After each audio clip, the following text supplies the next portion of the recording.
Today, I want to talk about a story that's ripped right out of the headlines, even from the tabloids. Johnny Depp's lawsuit against his management firm. It's got all the makings of a blockbuster movie. No fewer than 3 federal agencies, the IRS, the Justice Department, even the Securities Exchange Commission, are investigating claims of money laundering, fraud, and tax evasion. Whatever the outcome of this story is, this movie, we know it's going to be a blockbuster.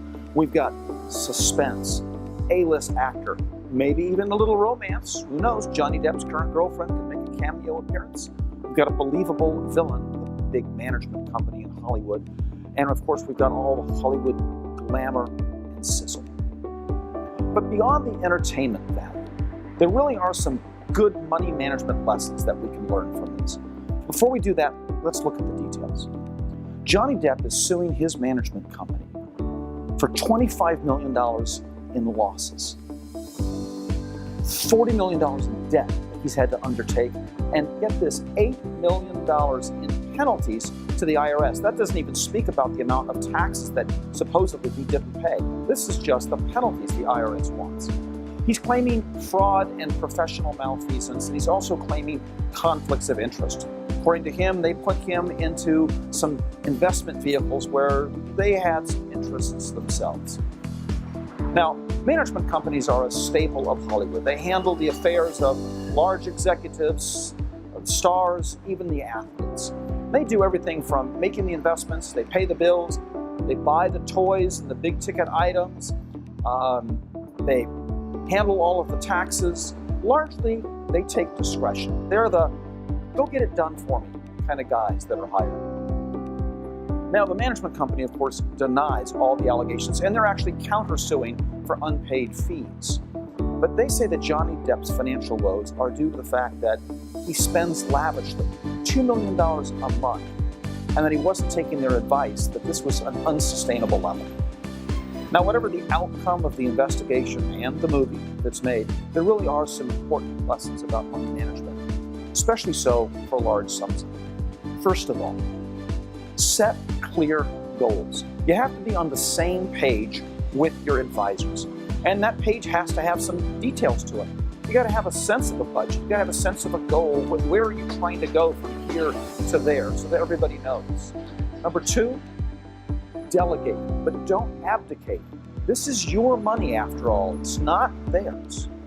Number 3, use objective advisors. Make sure there are no conflicts of interest. You ought to be the only one paying them so that they have your interests at heart.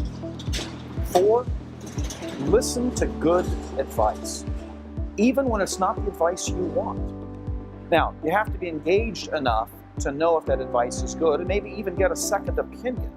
And of course, it goes back to our first goal. You have to have a sense of the goal. Where are you going from point A to point B to get a sense for whether the advice you're hearing is appropriate.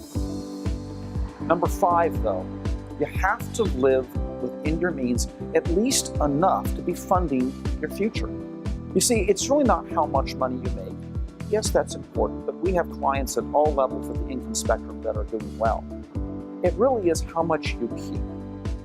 You know, I may have told this story on a previous bench talk, but we had a prospective client who came in one day, and he's a successful doctor or lawyer here in town. He's making $400,000 plus a year, but he was having cash flow problems, and he had the vague sense he wasn't going to be able to retire. And unfortunately, he was right, at least not anytime soon.